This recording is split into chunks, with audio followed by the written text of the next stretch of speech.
Assalamualaikum warahmatullahi wabarakatuh. Pada kesempatan kali ini, saya dan teman-teman dari kelompok 2 akan mempresentasikan exercise week 3 mengenai income statement with retained earnings, statement of cash flow, dan statement of financial position. Sebelum memasuki pembahasan materi, kami akan memperkenalkan diri terlebih dahulu. Perkenalkan, saya Firasa Sabila dengan NPM Mahir 012. Perkenalkan, nama saya Nabila Rahmarita Saraswati dengan NPM Mahir 016. Perkenalkan, saya Prisma Agustina dengan NPM Akhir 081. Perkenalkan, nama saya Kesha Novalidia Mahardika dengan nomor NPM terakhir 105. Perkenalkan, saya Akil Olivia Najia dengan NPM akhir 108. Perkenalkan, nama saya Fatimah Rasa Azahra dengan NPM 250 130 10 170. Perkenalkan, nama saya Jenita Ramadhani Riswanto dengan NPM akhir 240.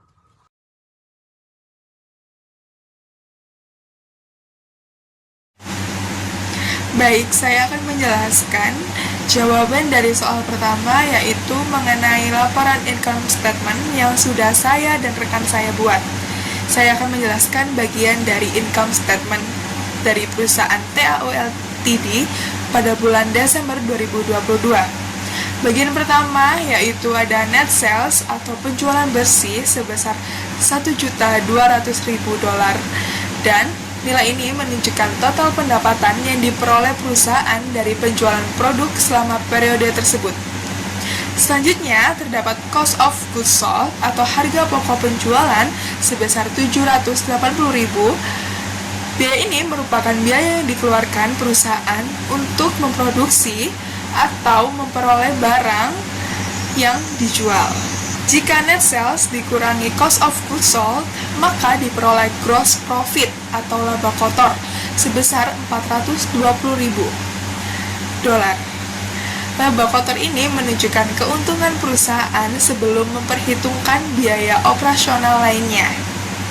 Setelah itu, terdapat operating expense atau biaya operasional yang terdiri dari beberapa komponen. Yang pertama yaitu selling expense sebesar $65.000. Yang kedua ada administrative expense sebesar $48.000. Yang ketiga ada rate of inventory due to obsolescence sebesar $80.000 dan depreciation expense sebesar $40.000. Jika seluruh biaya operasional tersebut dijumlahkan, maka total operating expense adalah sebesar $233.000. Kemudian, gross profit dikurangi total operating expense menghasilkan operating income sebesar $187.000. Operating income ini menunjukkan laba yang dihasilkan dari aktivitas utama perusahaan. Selanjutnya, terdapat bagian other income and expense, yaitu pendapatan yang tidak berasal dari kegiatan operasional utama perusahaan. Pada bagian other income, perusahaan memperoleh dividen revenue sebesar $20.000 dan interest revenue sebesar $7.000. Jika kedua pendapatan tersebut dijumlahkan, maka diperoleh total other income sebesar $27.000. Baik, yang selanjutnya akan dijelaskan oleh rekan saya. Baik, saya akan melanjutkan penjelasan. Setelah kita mengetahui untuk nilai other income-nya, kita akan menghitung nilai other expense-nya atau beban lainnya. Pada soal, hanya terdapat satu beban-beban lain, yaitu interest expense atau beban bunga, senilai $50.000.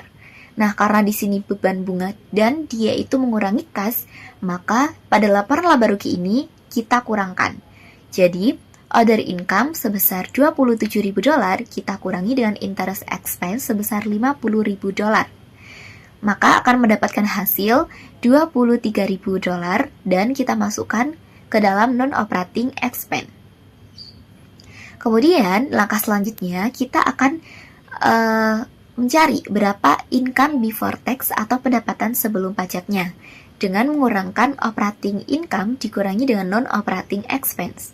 Senilai $187.000 kita kurangkan dengan $23.000, mendapatkan hasil income before tax-nya yaitu senilai $164.000.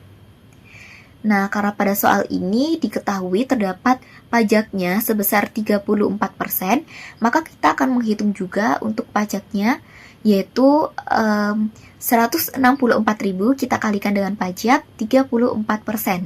Maka pajaknya itu kita peroleh nilai 55.760 dolar. Untuk pajaknya, kita akan masukkan ke income tax expense. Dan karena dia mengurangi kas, maka pajaknya ini kita kurangkan. Jadi, income before tax senilai 164.000 dolar kita kurangkan dengan income tax expense senilai 55.760 dolar.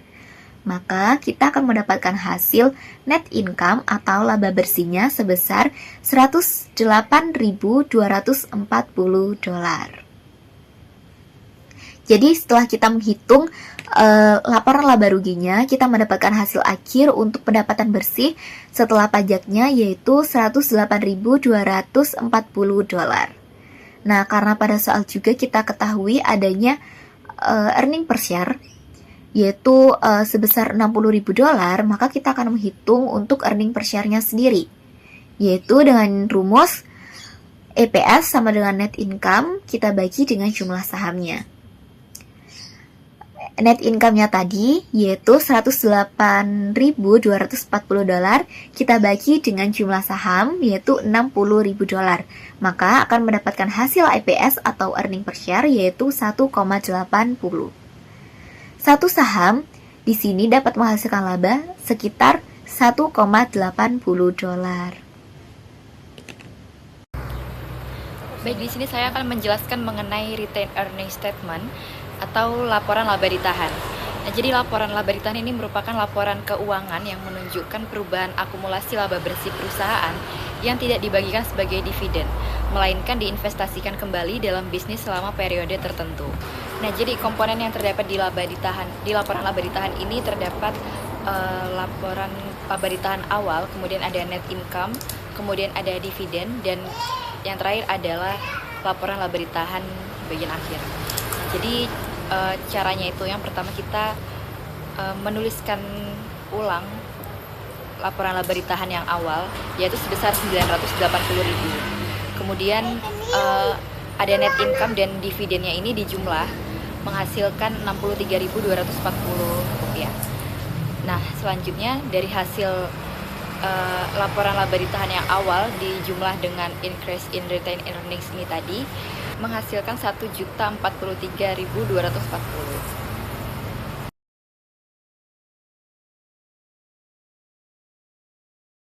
Pada soal ini kita diminta untuk menyusun Statement of Financial Position Montoya SA per 31 Desember 2019.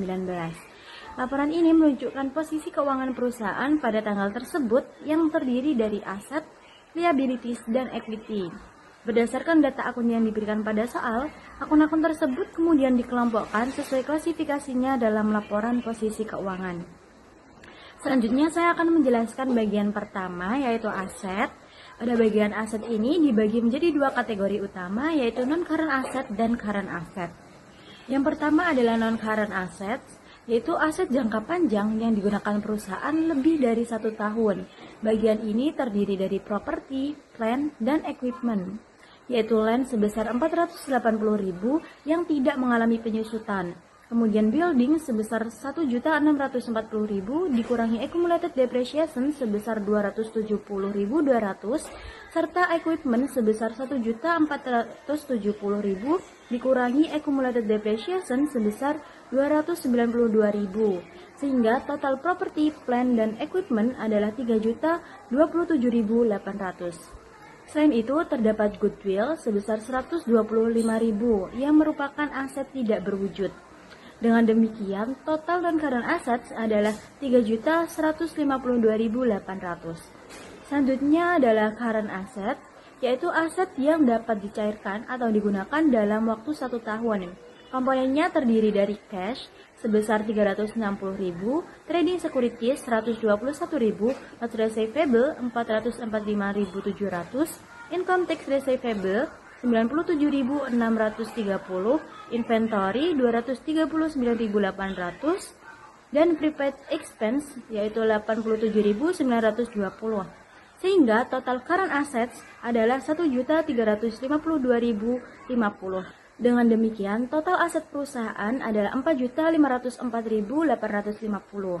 Total aset ini nantinya harus sama dengan total liabilities dan equity sesuai dengan prinsip dasar laporan posisi keuangan. Baik, selanjutnya pada bagian ini saya akan menjelaskan tentang equity dan liabilities pada Statement of Financial Position perusahaan Montoya SA per 31 Desember tahun 2019. Pada bagian pertama menunjukkan equity atau ekuitas. Equity ini merupakan hak atau kekayaan perusahaan yang dimiliki oleh pemegang saham atas aset setelah dikurangi seluruh kewajiban perusahaan. Komponen equity yang pertama yaitu share capital preference atau modal yang berasal dari investor yang membeli saham preferen perusahaan.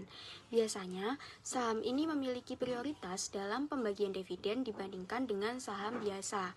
Nah, dalam laporan ini, saham preferen memiliki nilai nominal 10 euro per sahamnya dengan 20.000 saham yang diotorisasi dan 15.000 saham yang sudah diterbitkan, sehingga menunjukkan nominal saldo untuk share capital preference sebesar 150.000 euro. Komponen yang selanjutnya yaitu share capital ordinary atau saham biasa yang merupakan modal dari pemegang saham biasa yang biasanya memiliki hak suara dalam perusahaan dan berhak menerima dividen apabila perusahaan membagikannya. Dalam laporan ini, saham biasa memiliki nilai nominal 1 euro per sahamnya dengan 400.000 saham yang diotorisasi dan 200.000 saham yang sudah diterbitkan, sehingga menunjukkan saldo share capital ordinary sebesar 200.000 euro. Nah, selanjutnya yaitu retained earnings atau laba perusahaan yang tidak dibagikan sebagai dividen kepada pemilik saham, tapi disimpan untuk digunakan kembali dalam kegiatan operasional perusahaan. Nah, sebenarnya saldo retained earnings ini kan tidak ada dalam soal, sehingga kita harus menghitungnya terlebih dahulu. Yang pertama, perlu kita tahu persamaan neraca itu kan aset sama dengan liabilities ditambah equity.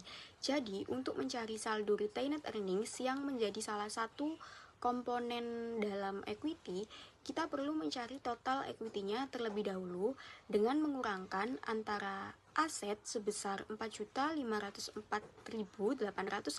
euro dengan liability sebesar 3.440.953 euro, sehingga kita dapat menghasilkan total equity sebesar 1.063.897 euro. Nah, total equity yang kita dapatkan tersebut kita kurangkan dengan komponen-komponen lain yang berada dalam equity, yaitu share capital ordinary dan share capital preference sebesar 350.000 euro, sehingga didapatkan total saldo retained earnings sebesar 713.897 euro. Nah, setelah kita ketahui saldo retained earnings tersebut, lalu kita tambahkan dengan komponen-komponen equity yang lain, akan tetap menghasilkan saldo total equity perusahaan sebesar 1.063.897 euro. Bagian yang selanjutnya yaitu liabilities atau kewajiban perusahaan untuk membayar hutang kepada kreditur ataupun pihak-pihak lain yang bersangkutan. Liabilities ini terbagi menjadi dua, yaitu non-current liabilities dan current liabilities. Yang pertama yaitu non-current liabilities atau kewajiban jangka panjang yang jatuh temponya lebih dari 1 tahun. Nah, untuk komponen non-current liabilities yang pertama yaitu unsecured notes payable atau utang wesel jangka panjang sebesar 1.600.000 euro. Selanjutnya yaitu bonds payable atau utang perusahaan yang berasal dari penerbitan obligasi kepada investor sebesar 285.000 euro.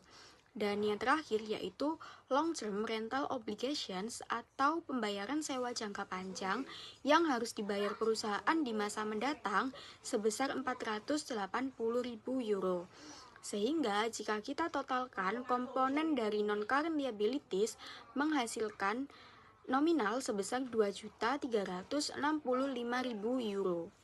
Yang kedua yaitu current liabilities atau kewajiban yang harus dibayar oleh perusahaan dalam waktu kurang dari 1 tahun. Nah, komponennya terdiri dari notes payable to banks atau utang wesel perusahaan kepada bank sebesar 265.000 euro.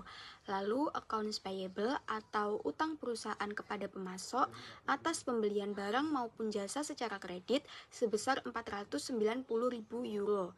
Selanjutnya, payroll taxes payable atau pajak yang berkaitan dengan gaji karyawan yang masih harus dibayar oleh perusahaan sebesar 177.591 euro. Taxes payable atau pajak perusahaan yang harus dibayarkan kepada pemerintah sebesar 98.362 euro. Dan yang terakhir yaitu rent payable atau kewajiban perusahaan untuk membayar sewa yang masih terutang sebesar 45.000 euro. Sehingga jika kita total, komponen dari current liabilities menghasilkan nominal sebesar 1.075.953 euro. Nah, selanjutnya antara total current liabilities dan non-current liabilities ini kita jumlahkan sehingga menghasilkan nominal sebesar 3.440.953 euro. Nah, ketika total liabilities ini kita jumlahkan dengan total equity sebelumnya, yaitu menunjukkan nominal sebesar 4.504.850 euro. Nominal ini menunjukkan total yang sama dengan total aset perusahaan. Sehingga dapat dikatakan laporan posisi keuangan telah seimbang sesuai dengan persamaan dasar akuntansi, yaitu aset sama dengan liabilities ditambah equity.